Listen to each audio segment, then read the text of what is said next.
empezar, muchísimas gracias a todos por asistir a la visita que nos hace y presentación de su libro el señor Marcelo Tomato. Gran escritor, abogado, persona muy polivalente por los oficios que ha tenido, menos que yo, o sea, más que yo, perdón, mucho más que yo. Yo creía que era polivalente, pero nada, está leyendo un currículum de Marcelo, la verdad es que es impresionante. Y me gustaría que esta tarde fuera, aparte de la presentación del libro, que fuera a modo coloquio. Cualquier pregunta que tengáis, que os inquiete, que podamos reservarnos y resolver. Gracias. Creo que va a ser más divertido y más Para poder presentar, yo soy Pablo Ferrando, soy el candidato de España Viva con la alcaldía de Gandía para las próximas elecciones. Y sin más dilación, Marcelo, por favor. Bueno, muchas gracias, Paco. Gracias a todos ustedes por estar aquí. Y gracias por todo lo que representa España Viva. Porque yo no perdí un país, perdí dos. Porque soy mitad venezolano, mitad argentino. Tengo la doble ciudadanía no por una casualidad, sino porque realmente soy argentino. En mi casa me enseñaron a hacerlo. Perdí a Venezuela y también perdí a Argentina. Quizás se recupere. Contamos con que Javier Milei pueda tomar la presidencia de Argentina y haga una diferencia. Empezamos por eso, porque Argentina está en vías de perderse y Venezuela lamentablemente está perdida. Yo le estaba dando muchas vueltas a lo que iba a conversar hoy. Cada vez que practicaba lo que iba a decir mientras iba en el coche, lo cambiaba. Decía, bueno, ¿cómo lo hacemos? Bueno, vamos a ver cómo sale. Lo cambié tantas veces porque había tantas cosas que se podían decir. Pues, el libro habla, es una historia, un thriller que va desde el momento en que Chávez ganó las elecciones, la primera, el 6 de diciembre del año 98, hasta finales del año 2004, poco después del referéndum revocatorio. Ahí sucedieron muchas cosas que fueron las que afianzaron al chavismo en el poder. La historia de Venezuela de la época chavista se divide en tres etapas. Esta que trato yo en el libro, que fue muy conflictiva, y es cuando ellos tomaron el poder y se amarraron al poder. La siguiente etapa, desde ese año 2004 hasta la muerte de Chávez, fue bastante tranquila. Hubo represión, hubo muertos, hubo una cantidad de cosas, pero no fue tan conflictiva. Fueron pocos los inconvenientes.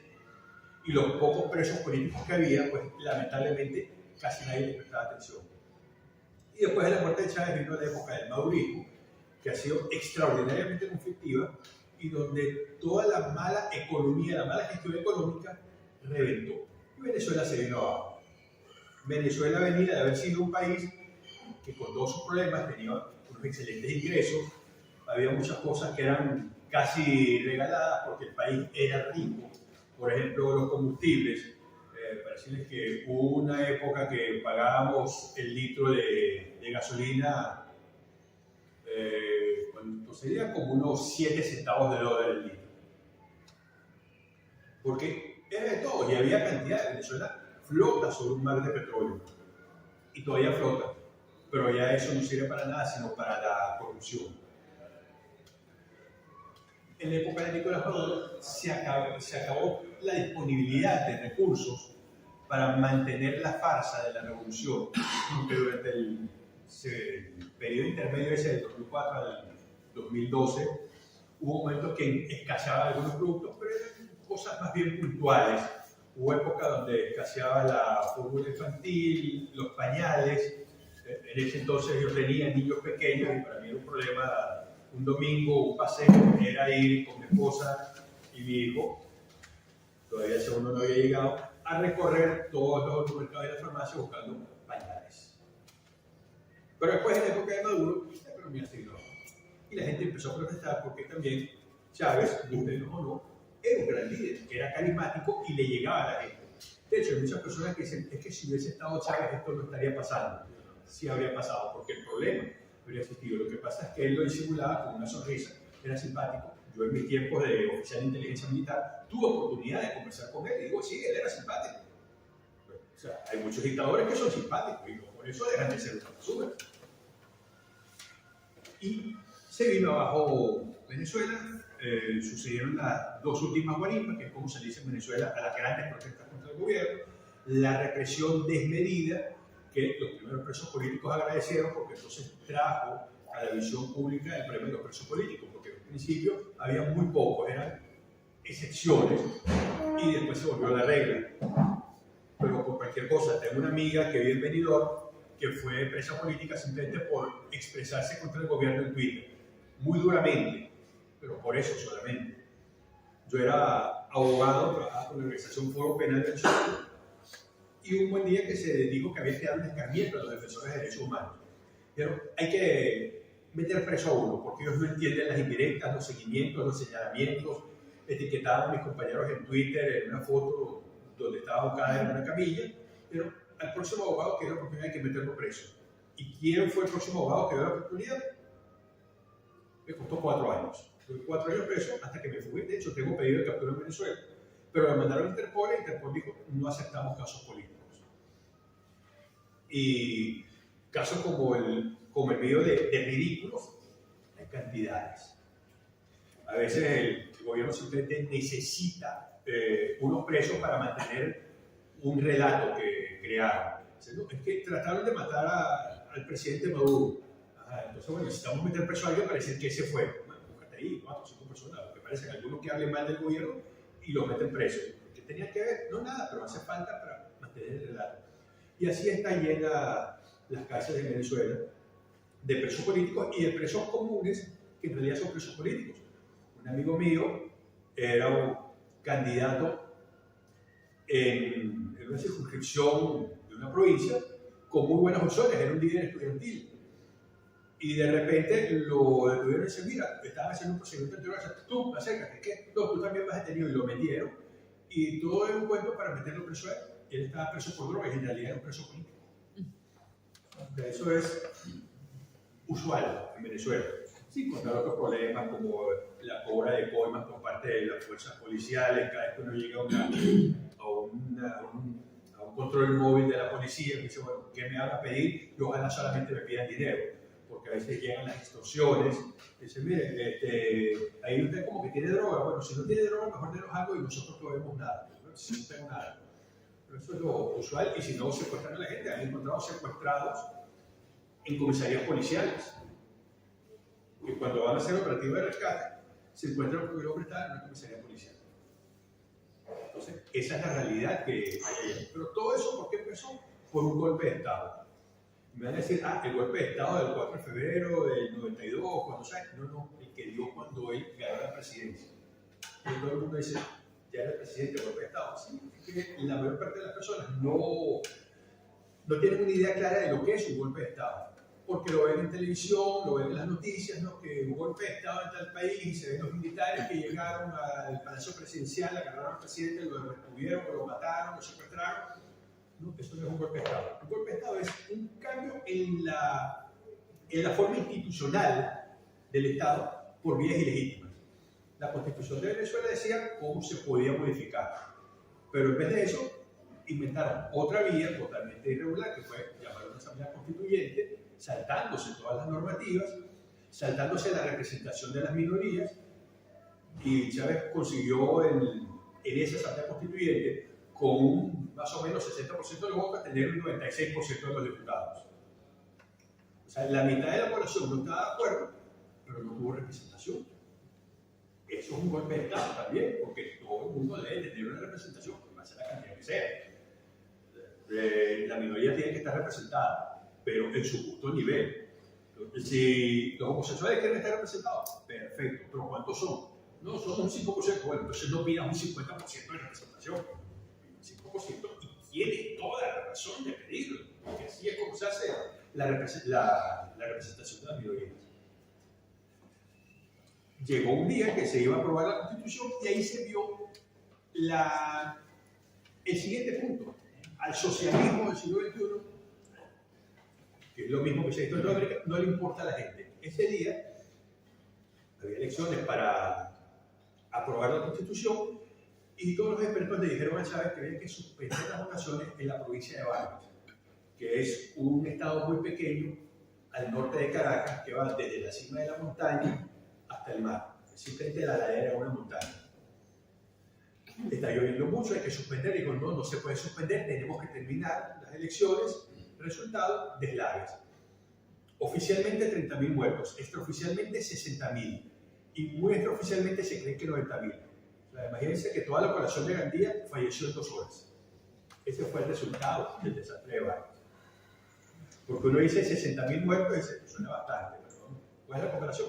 Gandía creo que tiene como 70.000 habitantes más o menos, pero imagínense que todos los habitantes de Gandía murieron entre las 4 y las 5 de la tarde. Ese fue el desastre. Y a él no le importó, porque primero en sus elecciones. Pero peor que eso, hay algo típico de los gringos, cuando hay un desastre, yo dice, mira, te estoy enviando médicos, medicina, alimentos, equipos de emergencia, todo. Pues eso, guste o no nos guste, que le guste o no, pero eso siempre sucede. Cada vez que hay una tragedia natural, lo primero que llega es un avión de la Fuerza Aérea de Estados Unidos con todos los equipos que hace falta. Bueno, ellos dijeron que estaban enviando personal de ingeniería militar, maquinaria pesada, alimentos, medicinas, médicos, y los rechazaron. Hay mucha gente que murió en sus casas tapiados. En el libro cuento una anécdota, pero lo que se cuenta en el libro, el 95% es real. Yo lo vi, yo estuve ahí. Yo pasé por un sitio de la provincia de Vargas, como un mes después del desastre, y se siente un olor fuerte de cadáveres en descomposición. Y la persona que estaba conmigo me dice, oye, ¿será que hay un cadáver por ahí en algún sitio? Y yo, no, sale de la tierra. Eran los muertos que estaban en la tierra que no habían sacado. Y cuando vimos en el sitio, le dije, ¿tú reconoces esto? Mira esta pasarela, un paso de peatones elevado, no sé cómo le dirán aquí, estaba casi a la altura de nosotros. Imagínate la cantidad de barro que hay abajo. Y mira, estos son los balcones, ubiques el sitio, cuando dice, sí, ya sé dónde estamos. Abajo de nosotros está la panadería Apolo 11, una panadería famosísima, donde todos nos paramos cuando íbamos a la playa. Bueno, pasamos rodando por encima de la panadería. Abajo todo eso estaba lleno y muchas casas quedaron así. ¿Cuántas personas no quedaron ahí en sus casas esperando una ayuda que no llegó? Así como uno ve en las películas que se hunde un submarino y los submarinistas están esperando que lleguen a rescatarlos porque no pueden salir. ¿Cuántos no habrán muerto así? Pero bueno, aquí estamos, dice que estamos aquí y tenemos 3 metros de barro encima y bueno, llegará la ayuda, sacar el barro y abrir una ventana, un boquete y nos sacarán. La gente murió ahí porque no le importa. Bueno, otra demostración que no le importa y que no le interesa la opinión de la mayoría ni siquiera. Hay algo que supongo que aquí lo estarán haciendo también porque eso es típico de los rojos, que son los comisarios políticos. Personas cuya única función es garantizar la fiabilidad política de una institución, de un personal de algo. Empezaron por querer nombrar comisarios políticos en las escuelas y los padres se opusieron y la consigna fue, con mis hijos no te metas. No hay un sitio más peligroso en el mundo que no la críen sus padres, porque pueden ser ratones y por proteger a sus ratoncitos los ratones se enfrentan al gato. Puede que ganen, puede que pierdan. Bueno, Chávez quiso hacerlo y empezó una gran resistencia contra él. Y en vez de retirarse, porque eso lo quisieron hacer los comunistas en Venezuela en el año 48 también, y tampoco le funcionó, él decidió redoblar la apuesta y quiso instalar comisarios políticos en la empresa petrolera estatal, PDVSA. Decidió nombrar una nueva directiva de la empresa y el personal se opuso y dieron una nueva consigna, se llama meritocracia, el gobierno de los más meritorios. Ellos decían, nuestra empresa siempre ha estado dirigida por los mejores que han salido de nuestra propia empresa petrolera. Y por supuesto, PDVSA lleva a ser una de las mejores empresas del mundo en cuanto a capacidad, eficiencia, seguridad. Se opusieron. Y la gente empezó a apoyarlo, las 2 protestas, y llegamos al famoso día 11 de abril del 2002, cuando hubo una marcha que es, de ahí sale esta foto. La gente fue hasta una de las sedes de la empresa petrolera estatal Y de ahí empezaron a gritar todos el nombre del Palacio Presidencial y así se dirigió la gente. Esa marcha es la más grande de la historia de la humanidad, entre 600.000 y 1 millón de personas. Chávez prohibió que los helicópteros de los noticieros sobrevolasen la marcha porque iba a quedar constancia de lo enorme que era. La policía local, que era la policía metropolitana, estaba del lado de los que protestaban, porque el alcalde metropolitano estaba del lado de los que protestaban. Tampoco permitió que la policía sacase sus helicópteros. El ejército, algunos militares quisieron sacar sus helicópteros para ver y conocer la situación, y por supuesto había militares que no estaban por el gobierno, también se los prohibieron. No hubo ninguna toma desde los helicópteros. Pero filmando desde edificios muy altos, se pudo ver la cantidad de gente que había y pueden buscar las fotos. Si buscan en Google 11 de abril del 2002, marcha fotos, y por eso se llegó estimado que como mínimo 600.000 personas y quizás cerca del millón. Y todo ese río de gente empezó a ir hacia el Palacio Presidencial. Y yo estaba ahí en ese río de gente. ¿Cómo se detiene un río? Cualquier río, con una represa. ¿Cómo se detiene un río de 1 millón de personas? Con una represa de sangre y miedo, que fue exactamente lo que hizo. La marcha para llegar al Palacio Presidencial debía ir por cierta avenida del centro, o en su último trecho del centro de la ciudad, y por encima de esa avenida cruzaba un puente al lado del Palacio Presidencial. Y ahí instaló pistoleros que dispararon contra la marcha. A ellos no les importaba quién le disparaba. Pues de hecho, las pistolas no son precisas a 150 o 200 metros, pero las balas sí llegan. Y hay videos donde está, inclusive uno de los pistoleros llegó a España como refugiado y creo que murió, pero vivió el resto de su vida en las Islas Canarias refugiado, un asesino criminal de lesa humanidad. Dispararon contra la marcha, da igual, como que yo seguro que da igual, vamos a empezar a disparar, no importa quién te pega, alguien te tengo que darle a alguien, ya ocasiona el miedo. 19 muertos y 100 heridos hicieron esa represa de sangre y miedo. Pero la gente se alebrestó más todavía. Y cuando estábamos alejando del centro de la ciudad, hubo muchísimos comentarios diciendo, bueno, mañana hay que tomar las embajadas, y la gente empezó a ponerse de acuerdo por email, que es lo único que había en esa época, no había redes sociales. Hay que tomar las embajadas de los países de América Latina, de Europa, las sedes de los ministerios, y 1 millón de personas iban a hacerlo. Y cuando llegan 1000 personas a una embajada, van a entrar, quiera o no quiera. Chávez sabía que eso iba a tener que pasar y tenía que evitar que la gente se reuniese al día siguiente. Y dijo, bueno, no puedo contar con la policía porque la policía está del lado de los que protestan, voy a usar a los militares. Y ordenó activar algo que se llama Plan Ávila para tomar la ciudad en caso de grandes emergencias. Pero los militares le recordaron, el alto mando militar le dijo, le recordamos las palabras del libertador Simón Bolívar: maldito sea el soldado que apunta las armas contra su pueblo. Y le dijeron, no te reconocemos porque no necesitamos una orden inconstitucional, somos militares para defender salud a nuestro pueblo y nuestro país, no para masacrarlo. Y de todos los componentes empezaron a decir, no lo aceptamos, y a decirlo con tradición. Yo, que soy el jefe de Estado Mayor de la Guardia Nacional, no acepto órdenes del presidente porque yo no voy a asesinar a venezolanos. El comandante general del ejército también, después lo de la marina, y así empezaron todos. Y hasta que llegó un maravilloso momento a la medianoche cuando el ministro de la Defensa dijo unas palabras que las tengo todas grabadas en la mente. Se le solicitó al señor presidente de la República la renuncia a su cargo, la cual aceptó en este mismo tono, en esta misma velocidad. Pues es inolvidable. Eso fue una fiesta porque el dictador había renunciado. Pero los que quedaron a cargo de eso, tratando de organizar el país, vamos a decirlo como fútbol, estaban solo frente al arco, todos con el balón en los pies y botaron el balón. No hubo gol. Increíble. Ya había renunciado. Lo llevaron muy mal y Chávez regresó. Por cierto, ese ministro es el embajador de Portugal, el general Lucas Rico. Y volvió, pero muy debilitado. Por lo menos algo quedó, no pudo actuar con fuerza. Y la oposición dijo, vamos a intentar algo distinto. Vamos a intentar el referéndum revocatorio. primero pensaron un referéndum consultivo, preguntando si a la gente le gustaría o no, pero lo retrasaron con todas las medidas habidas y por haber, legales, ilegales y legítimas, inventando requisitos que no estaban en la ley, en la Constitución, en ninguna parte. Se pusieron a recoger las firmas y de repente alguien dijo, no, pero está fuera de tiempo, no pueden hacerlo otra vez, porque en ninguna parte dice cuándo tengo que recogerla, solamente que tenemos que entregarla tal día.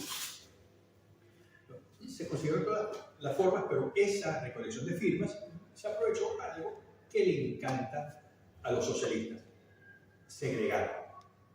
Con eso hicieron algo que se llamó la lista Tascón, con mucho orgullo estoy ahí, y esa lista la usaban cada vez que alguien iba a pedir un cupo en una universidad pública, a pedir trabajo en un ministerio o a tratar de firmar un contrato con algún ente público. Miren, mi empresa puede hacer eso. No, usted está en la lista Tascón, usted es enemigo de la corrupción, usted nada. Una parte. Nosotros éramos apátridas en nuestro propio país. Como yo trabajaba por mi cuenta, no me afectó mucho. Pero algunas personas estaban en empresas que tenían grandes contratos con el gobierno y el gobierno obligó que los despidieran. Y las empresas le dijeron, mira, lo lamentamos mucho, pero nosotros dependemos del contrato con el gobierno, no podemos sacrificar toda la empresa, todo el personal, por ustedes, 3, 4. Lamentablemente están despedidos y no podemos hacer más nada. Y sucedió, y así nos persiguieron a todos. Pero con todo ese retraso que hicieron del referéndum revocatorio, la gente decidió llevar una carta a una reunión que había de presidentes de América Latina y, como siempre, reprimieron brutalmente y la gente se rebeló nuevamente. Y ahí empezó la primera guarida. A media tarde fue reprimida la marcha, a la noche la gente empezó a hacer barricadas en la calle con basura, quemar la basura y levantar las alcantarillas. Fue una semana fabulosa, de peleas durísimas. Yo estuve apoyando a los muchachos en las barricadas hasta que me llamaron para que como abogado defendiese a uno de los muchachos que había sido detenido. Por cierto, todos fueron brutalmente torturados y lo presentaron en el tribunal diciendo que estaban en perfecto estado. Y estaban morados, llenos de chichones, adoloridos. Y en la sala del tribunal, uno de mis compañeros abogados no pudo quedarse porque estaba gripado y los muchachos expelían olor a gases lacrimógenos porque el gas es un polvo en realidad. Y los metieron en un cuarto pequeño, les tiraron granadas lacrimógenas y después los muchachos olían a lacrimógenas y yo pedí que a la circunstancia de eso, y él me dijo, no puede. ¿Cómo que no? Si lo estamos oyendo. O sea, no necesitamos ser expertos para decir, huele a gas lacrimógeno. Fue una semana de una gran pelea y ahí recibimos la primera gran traición de los políticos. Porque un día los políticos, los mismos que están ahorita en la oposición, algunos se murieron, otros llegaron nuevos, pero es el mismo grupo, los mismos partidos y en muchos casos inclusive las mismas personas, que dijeron no, vamos a suspender las protestas porque Chávez aceptó sentarse con nosotros a hablar de la forma de hacer el referéndum revocatorio, solamente con esa promesa. ¿Qué pasó esa noche? Y eso es algo que mucha gente no lo sabía en ese entonces. Las fuerzas represivas tenían una cantidad limitada de equipos, perdigón plástico y granadas lacrimógenas. En ese momento el estimado era que tenían para 18 a 30 horas de operaciones. La diferencia de 12 horas dependía si la noche que iba a haber de por medio era activa o los muchachos descansaban, los guardianes. Es decir, en máximo 30 horas el gobierno iba a caer, porque iban a tener que retirar toda la policía de las calles y los guariperos iban a ser los dueños de la calle, una derrota total. La rebelión iba a ser la dueña de la calle o iba a tener que tratar de sacar el ejército. Y eso fue lo que lo hizo caer el 12 de abril. O sea, el gobierno le quedaban 30 horas para caer y los políticos lo salvaron, detuvieron la protesta. La gran traición. Y no se preocupen que después van a ver una parte del libro que saldrá en el próximo, cómo nos han traicionado los políticos una vez tras otra, haciendo todo lo posible para proteger el servicio. No, lo vamos a tratar de tumbarlo, pero el que tiene el balón después dice, pero acuérdate, no meter el gol, solamente dale al balón así, pero no vayas a meter el gol. Y así ha sido toda nuestra vida con los políticos. llegó el referéndum revocatorio y ahí fue la muestra total del fraude. Porque Chávez ganó una sola elección, la primera, la de cuando ganó la presidencia. Todas las demás fueron fraudulentas. Que ustedes me dirán qué tan fraudulentas han sido las elecciones. Y por lo que me han contado algunos, creo que ha habido unos cuantos fraudes o irregularidades, como decimos en Venezuela, traídas de los pelos. Porque el gobierno tenía un ventajismo increíble, usaba todos los recursos del Estado para hacer propaganda. Poco antes de las elecciones, bueno, vamos a regalar tales cosas, vamos a inaugurar esta obra para la gente de ese barrio, pero una semana antes de las elecciones íbamos a hacer una transmisión en cadena nacional, la hacían varias por semana y terminaban haciendo propaganda. Pero el día de las elecciones, muchísimas mesas de votación no tenían testigos de la oposición. Sí los tenían asignados, pero los obligaron a salir. Yo, como abogado, me tocó ver en un sitio donde al testigo no lo dejaban estar porque había llegado tarde. ¿Cuál es el problema? Se siente el testigo y no tiene nada que hacer. Ahí puede entrar, salir, irse, dar la vuelta. Lo sacaron. Pero en otros sitios, los paramilitares del gobierno, que se dicen los colectivos, se le acercaban al testigo de la oposición y abrían la secretaria. ¿Qué ustedes dicen? Tú no tienes nada que hacer aquí, lo prometo. Piensa en tu familia. Y cuando alguno de ellos se quejaba y le decía a los militares, mira, me están sacando, los militares le decían, mira, yo te puedo proteger y puedo asegurarte que mientras estés aquí no te van a hacer absolutamente nada. Pero de la puerta del centro de votación para afuera, no puedo hacer nada. O sea, es más, yo puedo mandar un soldado que te acompañe hasta tu casa, incluso, pero nadie me garantiza que mañana no te van a cobrar el haberte quedado. Y entonces te recomiendo que le hagas caso porque no puedo protegerte. Y no era incluso en ese caso mala voluntad militar, era la realidad. Entonces los testigos de la oposición los sacaban a fuerza de pistola. Cuando las elecciones, cuando el periodo de la votación iba a terminar a las 4 de la tarde, el Consejo Nacional Electoral dice, no, vamos a prorrogar hasta las 6, porque hay mucha gente votando. Y en ningún sitio había gente votando. Yo estaba trabajando con la organización de la oposición como abogado, pero no tengo que votar en ningún sitio. Y a las 6 dijeron hasta las 8, si no hay nadie. Ese fue el momento en que empezaron a organizar el fraude, lo que faltaba del fraude, porque nuestra información es que estábamos ganando 2-1 en el revocatorio de Chávez. De hecho, decíamos, bueno, algunos compañeros decían, mañana somos gobierno. Por lo tanto, con eso no, pero sí, sencillamente, en un mes tienen que llamar a otras elecciones. Pasó ese periodo de 4 horas y después tenían que dar los resultados. Es una pregunta, ¿aquí el sistema de votación es manual o por computadora automática? Recuento de los. Bueno, en Venezuela se está implementando el sistema con la computadora, automatizado. Eso quiere decir que al cerrar la votación, a los 10 segundos la computadora debía emitir el acta y ya sabíamos quiénes habían ganado. Y transmitían a la computadora central y en 10 minutos debíamos tener el resultado. Eso hace la computadora. Pero horas y horas, como hasta las 2, 3 de la mañana, cuando dieron el resultado. Justamente al revés, perdimos 2-1. Bueno, ¿cómo? Si no lo vimos, bueno, en los centros de votación donde no estaba la oposición con testigos de mesa, cuando terminaban decían, bueno, ¿cuántos faltan por votar? No, faltan 50 personas, bueno, vamos a agarrar 45 votos y los metemos a favor del comandante. Y así iban metiendo votos por cantidades. Hubo un solo político de oposición que fue decente. Uno al que yo siempre detesté porque era uno de ultraizquierda. Me dicen que ahorita es liberal, pro-mercado y católico practicante. Dios mío, ¿qué pasó cuando ese era un comunista convencido y ateo? Y me dice una persona que lo conoce, no, te juro que se fue a Estados Unidos y dijo, Dios mío, qué tan equivocado estuve. Me alegro que haya cambiado. En ese momento, él tomó un micrófono y iba a decir que había habido un fraude. ¿Y qué hicieron los demás políticos? Cortaron la luz. Y no pudo hacer nada. Ese fue el momento que yo dije, bueno, listo, perdimos. Pero perdimos no porque perdimos, sino porque los que nos dirigían trataron de perder. Así que poco después hubo un abogado que dirigió un equipo donde hicieron un estudio de lo que sucedió en ese referéndum y pudo comprobar sin la mínima duda que había habido un fraude masivo.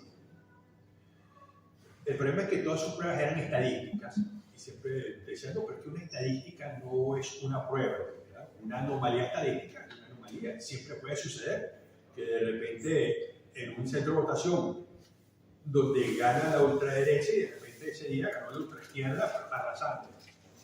Sorprendente, pero digamos que podría suceder. Cuando tienes 9.726 anomalías estadísticas, o sea, no puede ser. Y había centros donde la abstención era del 50% y de repente fue del 5%. Centros donde la votación de todos los últimos años había sido en cierto porcentaje y de repente arrasó los socialistas. Y así una cantidad de cosas, y no quedó ninguna duda. Una anomalía estadística sucede, pero 9.000 eso es un fraude. Y así han hecho todas las elecciones. Incluso, una cosa que hacen, que tienen comisarios políticos en los centros de votación, y cuando alguien recibe un plan social, si no hay testigo de la oposición, el comisario político acompaña a esa persona a votar y dice, usted es beneficiario del plan tal, sí, bueno, vote ahí por el comandante. Y se quedan mirando, vote por el comandante. ¿Y qué va a hacer la persona? O vota por el comandante o pierde sus planes sociales. Y así ganaban.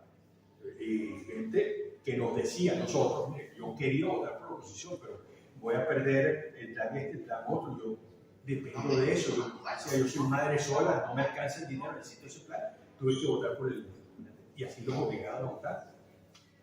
Dicen votos asistidos para personas que tienen problemas, de repente mala visión, que tienen la computadora, generalmente son personas muy ancianas que dicen, mira, me traje a mi nieto o mi hijo que me ayude. Bueno, hacían el voto asistido para todos los que tenían planes sociales. Y así se instalaron. Y me imagino que así, si no lo han hecho aquí, lo van a ir haciendo. Esa es una pregunta que te quiero hacer. ¿Tú llevas tiempo ya en España? Tengo 3 años aquí. ¿Qué similitud ves entre la política de extrema izquierda venezolana y la española?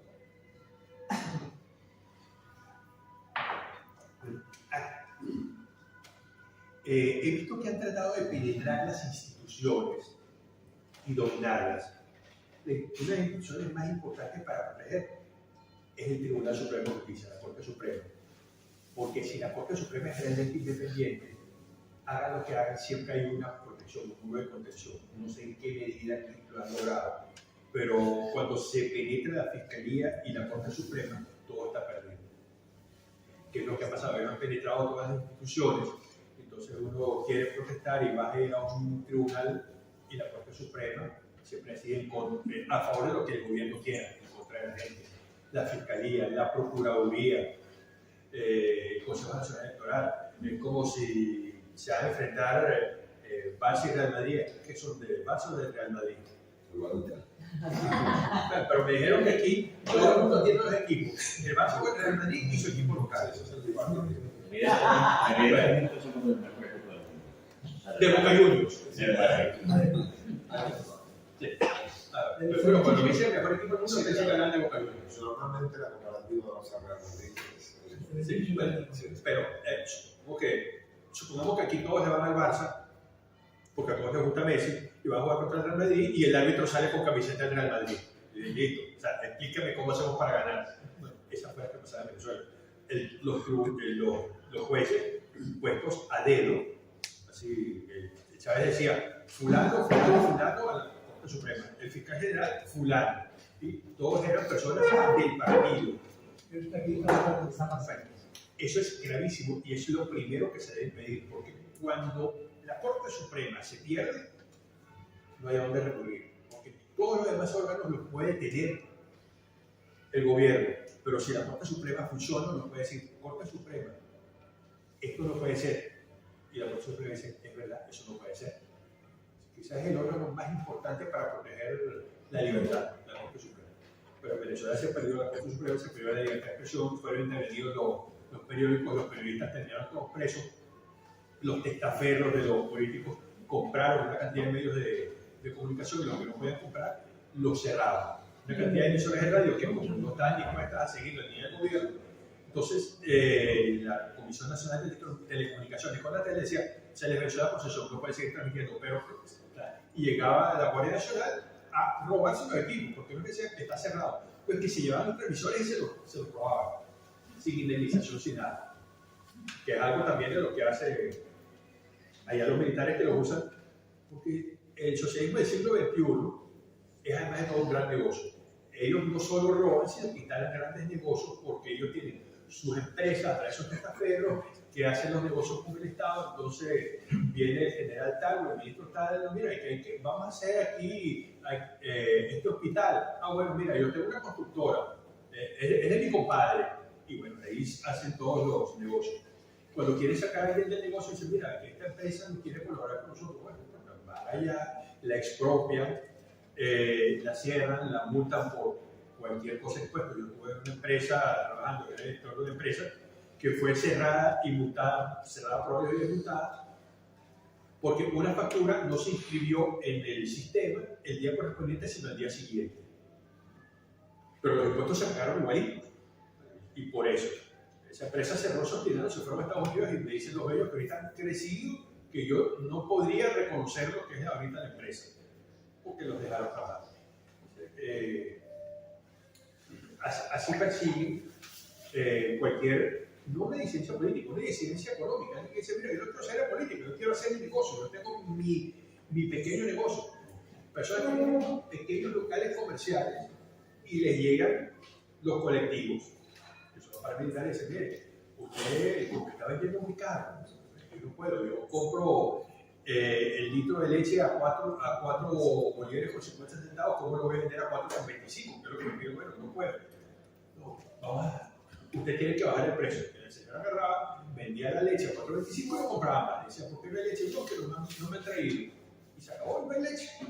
Y así sucedía cada rato.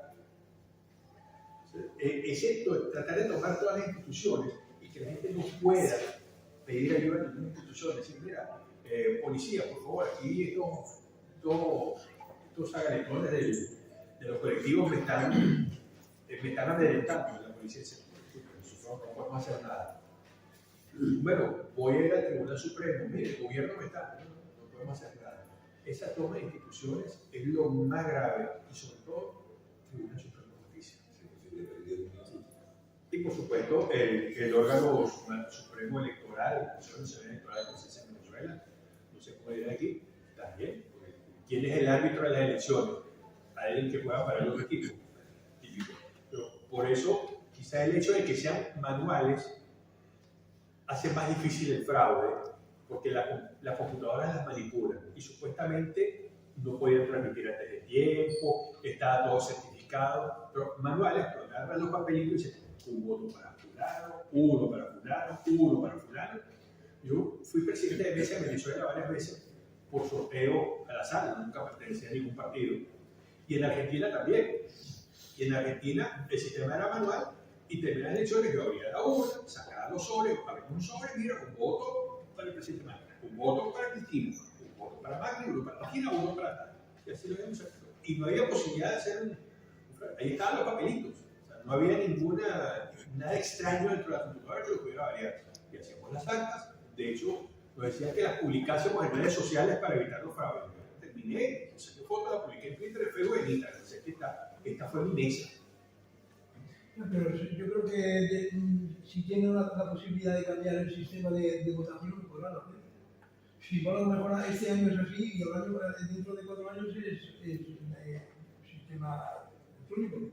Bueno, ahora... Es que ellos van a hallar la posibilidad de hacer daño, porque es que van a poder. La persona que lleva el censo electoral, cuando se hacen las actas, lo pasa a la tableta que va directa a la Junta Electoral.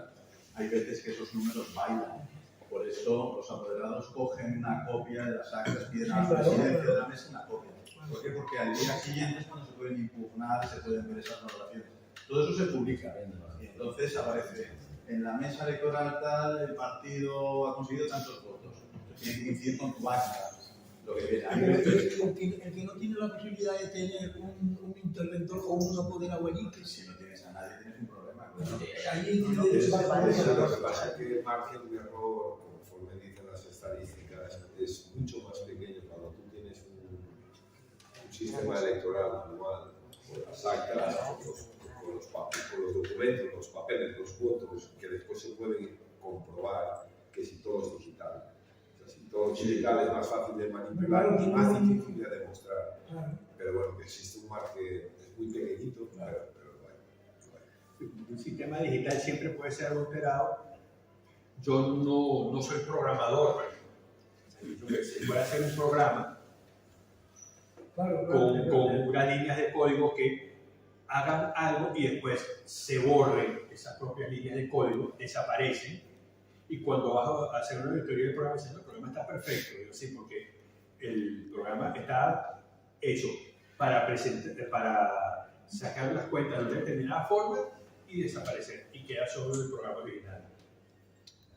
Hay muchas formas y los expertos en informática saben cómo hacerlo. Pues mira, yo te puedo decir que eso hasta qué punto es cierto, que yo tengo un familiar que está dentro del gabinete de prensa del partido importante político en Madrid, y él me confesó que, bueno, cuando fue hace 5 años, las primeras elecciones famosas, que todos decían que había habido fraude porque eran todos los votos proporcionales y demás, que a los pocos meses hubo que repetir elecciones. Pues él me confesó que todos los partidos políticos sabían que efectivamente había sido un fraude que había organizado el gobierno. Lo que pasa es que lo callaron con la promesa del gobierno de volver a repetir las elecciones en un breve tiempo, como así hizo. Es decir, eso no es que se pueda hacer, es que ya se ha hecho. Y si en vez de callarse hubiesen hecho el escándalo, el gobierno habría caído. Porque dicen, mira, aquí hubo un fraude. Y tratan de presentarse a las siguientes elecciones, pero mucha gente va a decir, mira, yo puedo ser socialista, pero yo soy un socialista negro.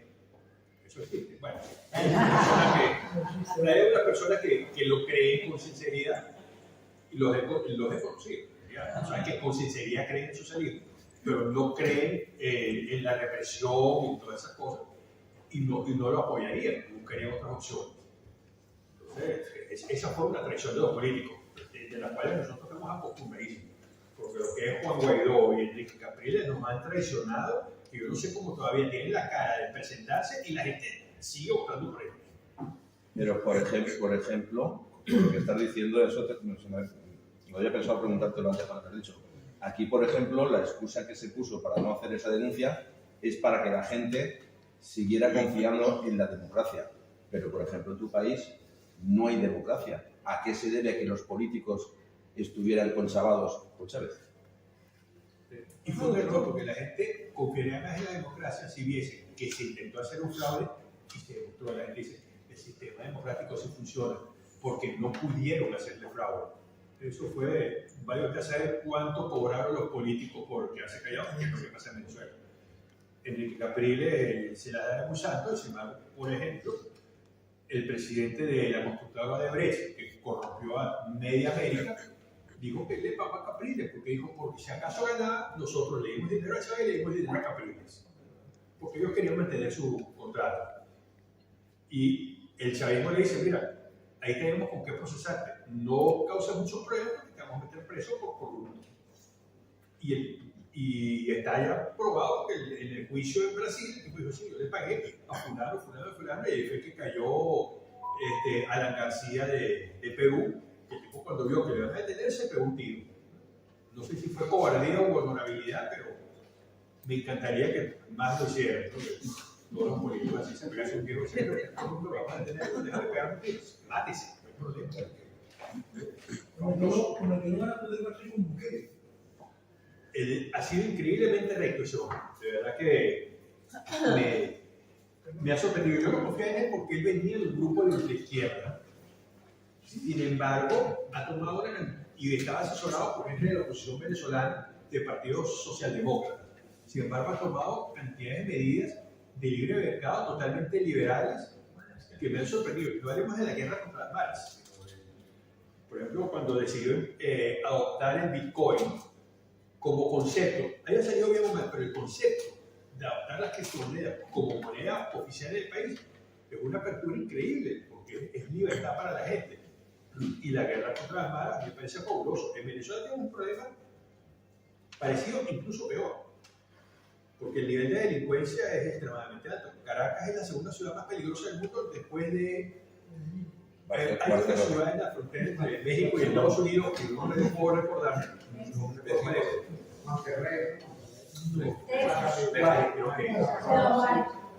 La diferencia es que ahí el problema es el narcotráfico y se mata a la gente por problemas de narcotráfico. ¿No? En Caracas hay un problema de delincuencia. En Caracas van a robar a alguien y no sacan una pistola y le dicen, mira, dame el reloj o dame el teléfono. Mira, le da un tiro y se quita el teléfono, listo, ya lo agarramos. Nosotros cerramos un fin de semana cuando coincidía con el pago de la nómina con 250, 300 homicidios en 3 días. Eso no tiene nombre, pero la guerra contra la delincuencia que ha llevado está clara.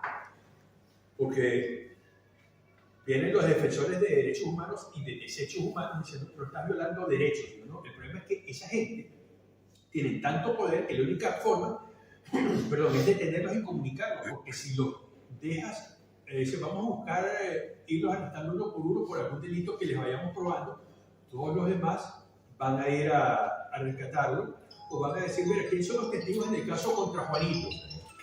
Son el señor Pedro, el señor Luis y el señor Antonio. Bueno, ve allá y van a decir, usted no va a estar contra nuestro amigo, ¿verdad? Usted comprende, ¿verdad? Yo comprendo. Cuando van a decir, no, yo no recuerdo nada, yo no vi nada, o no van. Entonces, el aislarlos fue la única forma de quitarles el poder. Y ya no tienen poder, ya no tienen Porque también tenían poder dentro de las cárceles. Sí, y en Venezuela pasa, hay muchos secuestros que son organizados y crímenes que son organizados desde las cárceles porque los pranes, como se le dice a los líderes negativos, en las cárceles los líderes de la banda, por teléfono manejaban sus bandas en la calle y ahí tenían todo el control y dirigían los secuestros, las extorsiones. Y al realmente incomunicarlos, llevarlos a una cárcel nueva donde no tienen forma de comunicarse hacia afuera, se les acabó el poder. Hubo un incidente con la empresa Kellogg's, la cárcel de los conflictos, que desde la cárcel de Tocorón, en Maracay, en el estado de Aragua, empezaron a extorsionarlos y le dijeron que una vez por semana tenían que enviarles un camión lleno de productos a la cárcel. El jefe de seguridad era un coronel del ejército que dijo, esto no puede ser, vamos a empezar a poner orden. Cuando quiso ponerse, lo encontraron muerto en su vehículo. ¿Qué hizo Kellogg? Como si nada. Pero un lunes llega y estaba un cartel en la puerta y decía, señores trabajadores, le hemos depositado a todos su liquidación y un bono adicional. La empresa cerró. Y el viernes nadie sabía nada. Lo sabían 4 personas que eran los que estaban haciendo todo eso. Y mandaron a los hombres al banco para que les depositaran. Y se fueron. Y se acabó. ¿Cuánta gente se quedó sin trabajo? Entonces, hay que ponerle orden. En las cárceles de Venezuela siempre ha habido algo. Cuando yo fui director de la penitenciaría más importante de Venezuela, ya la misma donde me mandaron a mí después como preso político, había algunas pistolas, un par de granadas, y con un trabajo muy duro y seguido conseguimos ir incautando. Todos los días o cada 2 días, mira, tenemos información, en tal sitio tienen una pistola, en tal sitio tienen un punto de droga. Había veces que lo que conseguíamos era algunos chuzo, armas blancas de fabricación carcelaria, que se llaman faca. Ok, allá le dicen chuzo. O choco, la arma de fuego de fabricación carcelaria. Íbamos incautando poco a poco. No había mucho y conseguimos quitar cantidades. Cuando yo estuve preso, me mandaron a la misma cárcel, pero un anexo que estaba de frente, y yo lo veía. Tenían fusiles PAL, belgas, lo mismo que usaba el ejército. Tenían ametralladoras UCI, y yo las vi. Aparte tenían granadas, tenían pistolas, cualquier cantidad. Cuando se iba en libertad algún preso de alto nivel en el crimen, lo celebraban con disparos al aire, y eso parecía el 31 de diciembre, disparando al aire. Cuentan los rumores que tenían una ametralladora Browning .50, yo no creo, porque eso era muy difícil, pero sí que tenían ametralladoras tipo AFAR, como la que usaba Rambo en la película, de esas que tenían. Tenían un lanzagranadas antitanque tipo bazooka en la cárcel. Y yo fui como abogado a algunas cárceles y llegué a una donde el guardia nacional me abre la reja y del otro lado estaba una persona vestido de civil con un fusil FAL. Y cuando entro me dice, abogado, sí, un momento por favor. Agarra un radio y dice, abogado ingresando. Y a los 30 segundos dice, perfecto, dice, doctor, puede pasar, pase por aquí, al final de este pasillo, cruza derecha, al final está el sitio donde voy cruzando y en el otro pasillo me encuentro otra persona con un fusil y me dice, ¿es el abogado? Sí, doctor, pase por aquí, me espera, muy cortésmente y todo.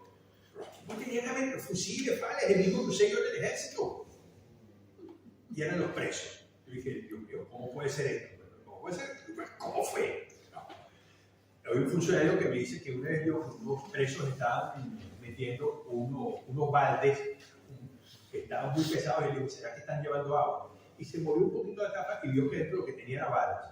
Y él, cuando pasó eso, se quedó así mirando, buscando algo en la pared, pues como que si había una... ¿Qué pasó? No, que pensé que había aquí no sé qué cosa para que estuviese claro que no había visto. Y me lo dijo, y dice, pero estaba pasando un balde de balas frente a la Guardia Nacional. La Guardia Nacional los estaba dejando pasar tranquilamente. Por eso ellos disparan y cuando tienen que matar a alguien dentro de la casa para darle un cargamento, no le dan un disparo.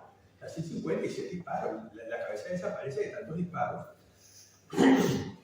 En Llane 1 había unos cerdos, cochinos, grandísimos, descuartizaban el cadáver y se lo daban a comer a los cochinos para desaparecer. Y los huesos los morían y los usaban para enterrar las paredes. Y así desaparecían. Qué barbaridad. Qué barbaridad. No sé cómo se llaman las cárceles aquí, supongo que Aquí No. Sí, pero Aquí son resort. porque aquí no hay el nivel de violencia que hay en Venezuela. Aquí son hoteles de lujo. Hoteles de lujo.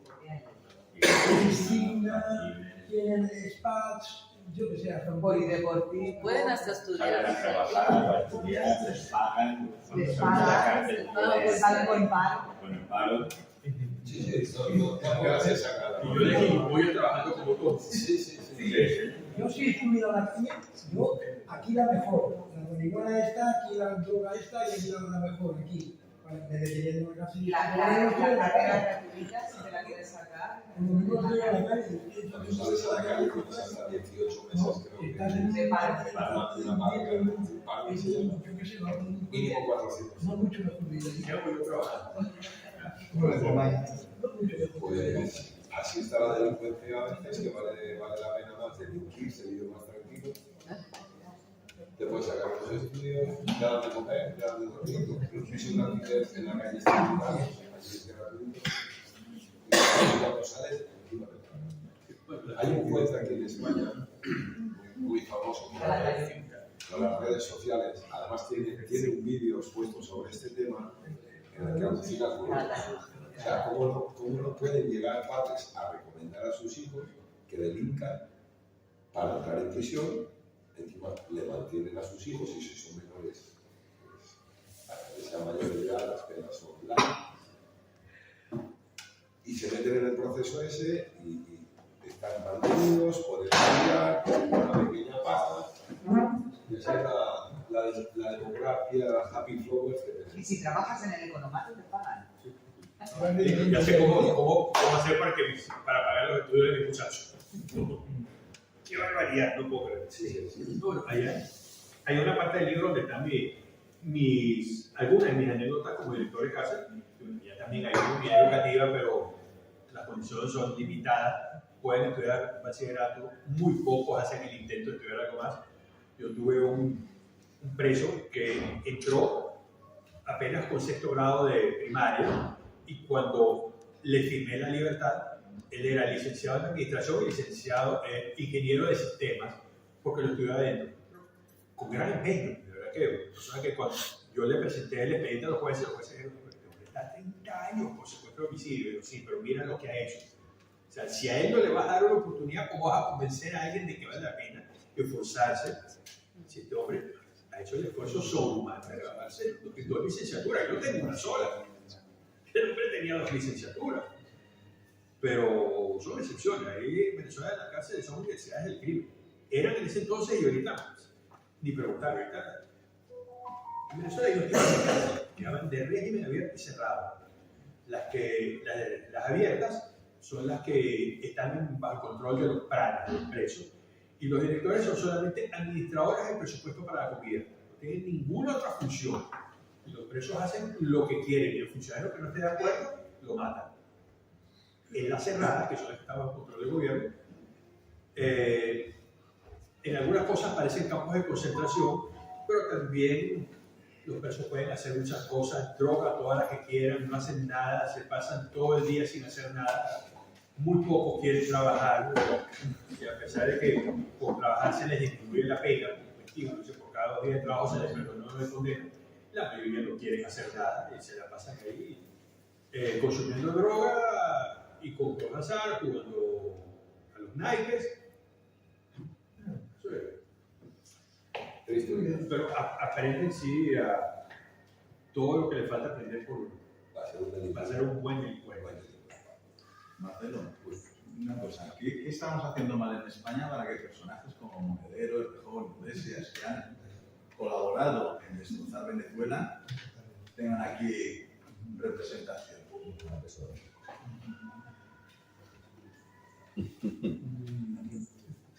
No lo he pensado, pero el problema es que la izquierda tiene muy buen marketing. Porque, por ejemplo, si Pinochet o Videla hubiese sido de izquierda, nadie los habría tocado. Más gente mató a Fidel Castro y todavía tiene un club de fans. Videla exclusivamente mató terroristas. A mí casi me asesinaron en un atentado terrorista en Buenos Aires en el año 75 y casi exclusivamente los que mató después la Junta Militar eran los terroristas que estaban poniendo bombas y ametrallando gente en la calle. Pero tienen muy buen marketing y ellos han sabido manejar ese buen marketing. Eran racistas, xenófobos, feministas, porque uno va a ver qué derecho tenían los homosexuales en Cuba. Dímelo tú que eres cubano. Ninguno ni lo tiene. No tienen. O sea, ellos lo califican como seres humanos, ¿verdad? Exactamente. En China tampoco y en la Unión Soviética tampoco. Pero ellos son los defensores de los homosexuales. Disculpa. Sí, son los que los fusilaron. De los negros, porque nosotros defendemos a los negros. Vamos a Estados Unidos. Abraham Lincoln era republicano. El Ku Klux Klan lo fundaron los demócratas. Los que dieron el voto a las mujeres fueron los republicanos. Los que dieron el voto a los negros fueron los republicanos. La guerra civil la hicieron los republicanos para liberar a los esclavos. ¿Quiénes son los de Black Lives Matter? Los demócratas. Digo, oye, pero un poquito de sentido común. Sí, son los que han reprimido. El Partido Demócrata nació del sur, después de la guerra civil, porque no les gustó que le quitaran los esclavos. Entonces creo que lo que ellos quieren es apropiarse de esas causas que nunca debieron tener, las han manejado muy bien, y el problema es que en el otro bando han conseguido pusilánimes que no los han enfrentado nunca. Ese es el problema de la derechita cobarde. En Chile se perdió porque la derechita cobarde de Piñera se dejó gobernar por Boric, teniendo la razón. En Argentina, Macri, yo fui parte del gobierno de Macri, fui asesor, y yo les dije, me van a disculpar, yo voy a seguirlos defendiendo porque simplemente no me queda otra, porque si gana Cristina debo ser de ti. De hecho, ganó Cristina, Diosdado Cabello me amenazó y yo dije, listo, me fui y en menos de 30 días estaba acá en España, que tampoco me gustaba el gobierno, pero bueno, la Comunidad Europea pone una camisa de fuerza que hay ciertas cosas que no permite, porque si hubiese sido simplemente España sin Europa, ni el sueño estaría aquí. Pero Macri le trataron de hacer un golpe de Estado económico, no reaccionó. Quedó claro todo el manejo turbio que hicieron para devaluar la moneda, que se devaluó un 30% en 48 horas. No hizo nada. Cada vez que querían le hacían un paro. Paro de transporte colectivo. En Venezuela cuando se hacía eso sacaban el ejército de la calle con todos los vehículos de transporte y decían, mira, las vías principales el ejército va a hacer el transporte gratis. No era cómodo, no era bueno, pero se hacía. No hacían ningún intento por sacar un autobús del ejército y decir, mira, vamos a llevarte gratis por las avenidas principales, aunque sean.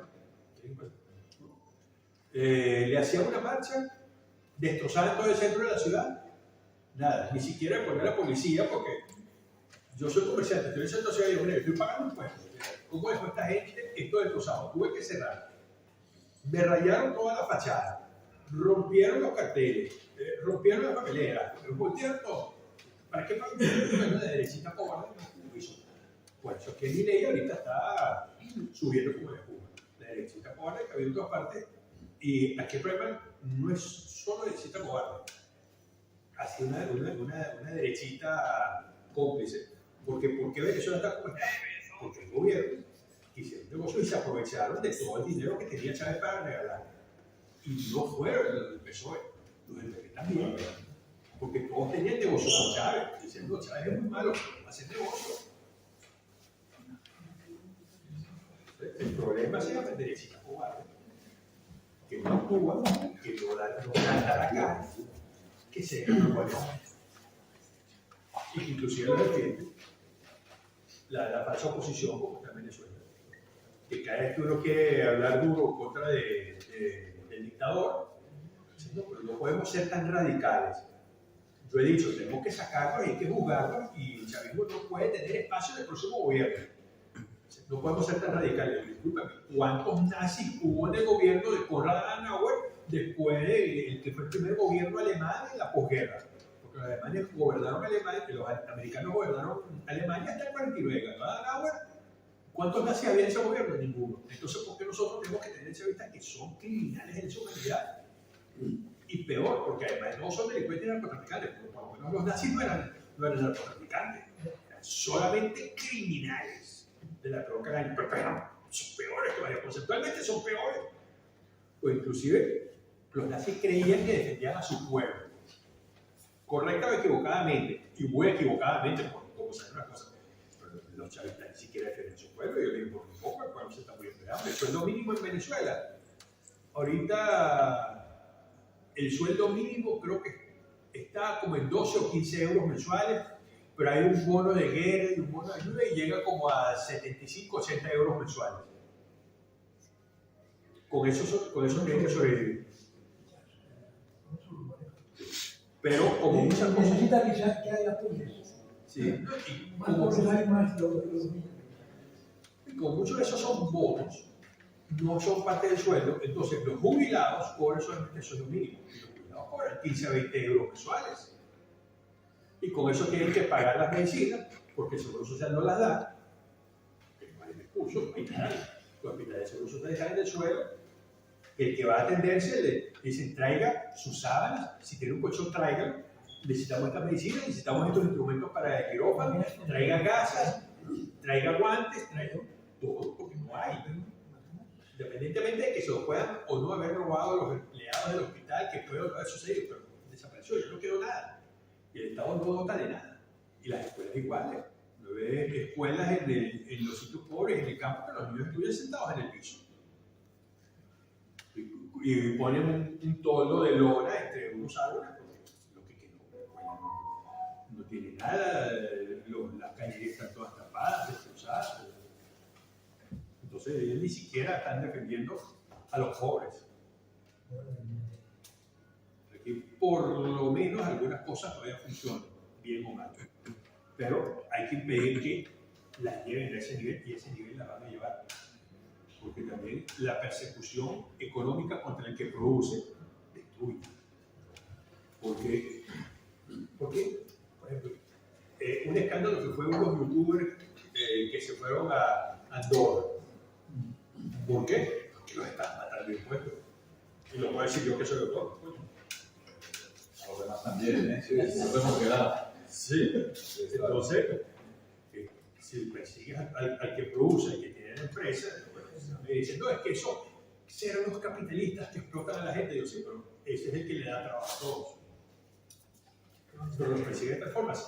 El mismo Bukele bajó los impuestos para que aumentara la oferta de empleo. Las empresas crecieron y bajó el desempleo. Lo que hizo bajar impuestos solamente. Dicen, no, que está favoreciendo a los ricos. Le dio trabajo a un montón de gente. ¿Sí? Cuando la empresa funciona, crece. Cuando no funciona, desaparece. Entonces, que funcione. Para que la gente tenga trabajo, para que se produzca, para que haya recursos, para que haya producción, para que aumente el producto. Bueno, yo creo que ahora es hora de trabajar. Si quieres vender algún librito, darte las gracias por tu presencia aquí. Dependiendo si eres tan amable, te vas a ver.